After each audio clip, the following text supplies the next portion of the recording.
Napakasarap po. So isang magandang buhay sa atin lahat. Panibagong araw, panibagong video. So napakaganda ng araw ngayon. So sa araw na ito ay tayo ay magluluto ng suso. Ang susong ito ay galing pa sa fresh na fish pan. Kung kaya ganyan napakalaki nila dahil kumakain din sila ng mga feeds. So ayan, aming nilinisan ng maigi ito at hindi pa yan ang final na paglinis dahil papakuluan pa lang namin yan. At ang pagpapakulo lang naman nito ay 5 minuto hanggang 10 minuto hanggang sa ito ay mabilis nang matanggal sa kanyang shell.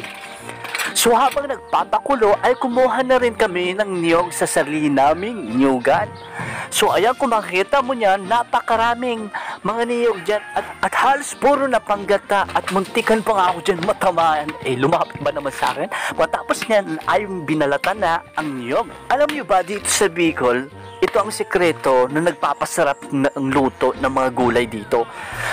Ang niyog na panggata ay sinasama namin sa pagluluto ang sabaw. Yan yung ginagamit namin na sabaw upang lalong mas sumarap pa yung lulutuin. At ito ay aking kinudkod na rin. So ayun, dahil kumukulo na ito ay handa na itong linisan.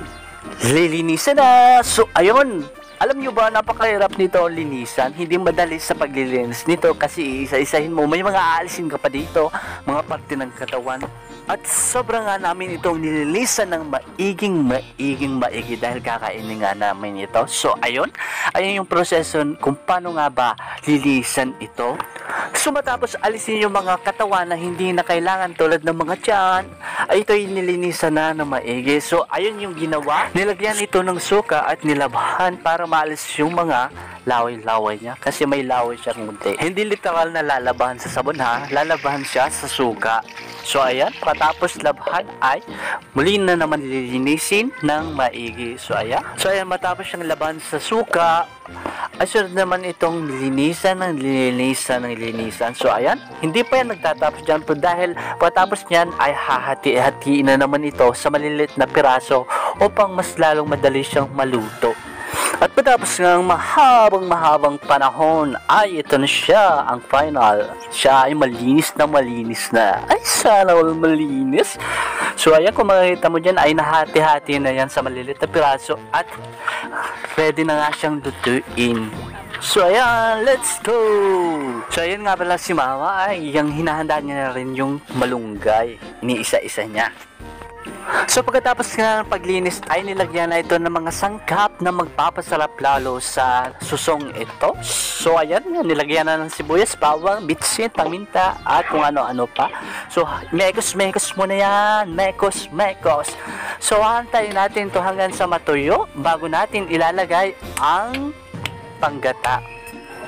So mayroon din ng malunggay at handa na din ang panggata. So napakaganda ng buhay nga sa probinsya. Fresh na fresh ang ganda ng panahon ngayon. Thank you Lord. So ayun, nilagay na nga natin ang gata makatapos ng ilang minuto. So ayan.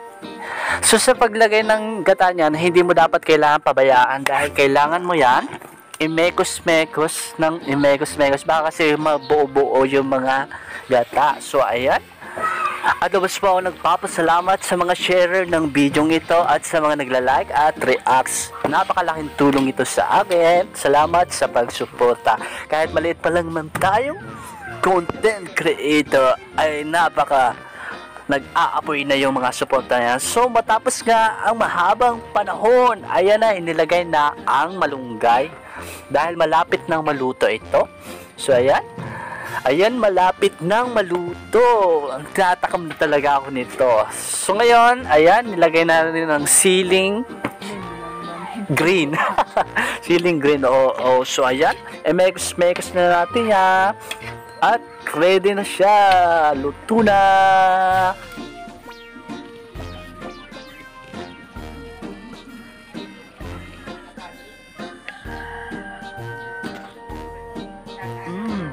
Napakasarap po.